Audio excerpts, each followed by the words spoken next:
Thank you very much for coming today and having this conversation with me. Could you just tell me a little bit about your situation when you first came into force for the Health and Wellbeing Clinic? Nigel had been diagnosed with prostate cancer with spread, and he's age 62. We were probably nearly just about 2 months in after our first diagnosis, which was for the prostate cancer, and then 4 weeks later we then had the second diagnosis to say that it spread into the bone from kind of upper to lower spine. Jenny, do you remember what your expectations were at the time of coming to the clinic? My husband and I had a long discussion before we came, and I said, do you want to go on your own or do you want me to come with you? So we had read all the information before we came and had a long chat about it. And I said to Nigel, I said, I'm not sure whether this will be for me. I was worried that it would be too emotional for the partner carer side of it, but it was so lovely. Everybody came over so friendly, and we were more than happy. Were your expectations met, and if so, how were they met? And if they weren't met, and please be honest, how weren't they met? What would you have liked to have been different?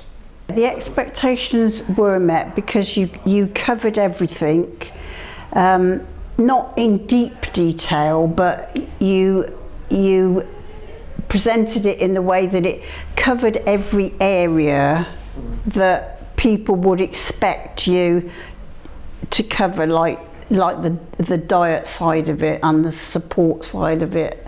The only way I think that I would have changed it is, I think, had the tea and coffee first to let everybody get to chat to each other, with the people that were there, the people that were observing, the lady that had come from the oncology department, and got everybody kind of chatting together, and then sat everybody down together. It was a kind of, we're going into this room where we're not sure what we're going to be faced with.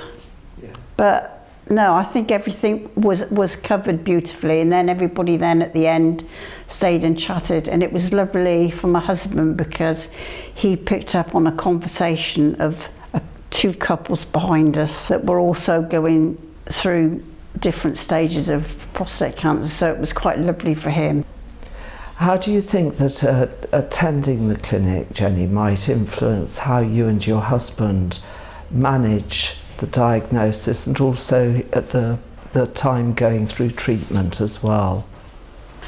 I think the information that was given to us on the day was really, really helpful. I've already had a massage treatment, and we've also come as a couple to a relaxation class.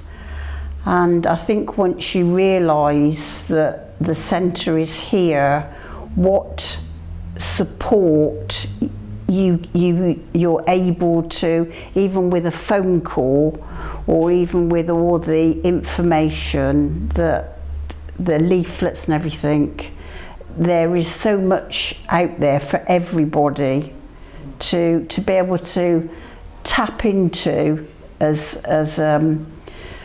help and support, you know, whether you're the patient or whether you're the carer or the patient's daughter or whatever. There is so much here.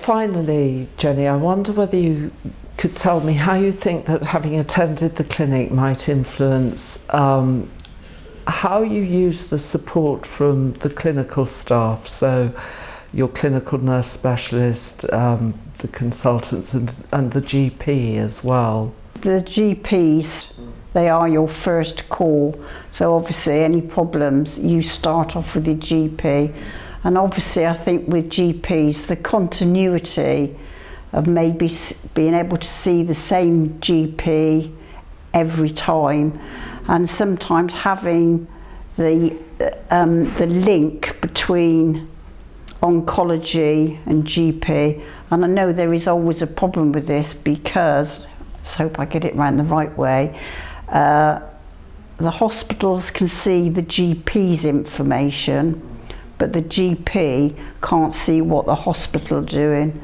And sometimes if you go to the GP and say, this has happened at the hospital, they don't always know. There's not a link in where they each can see each other, what each other is doing. And I think this is probably, with technology these days, surely that can't be that difficult.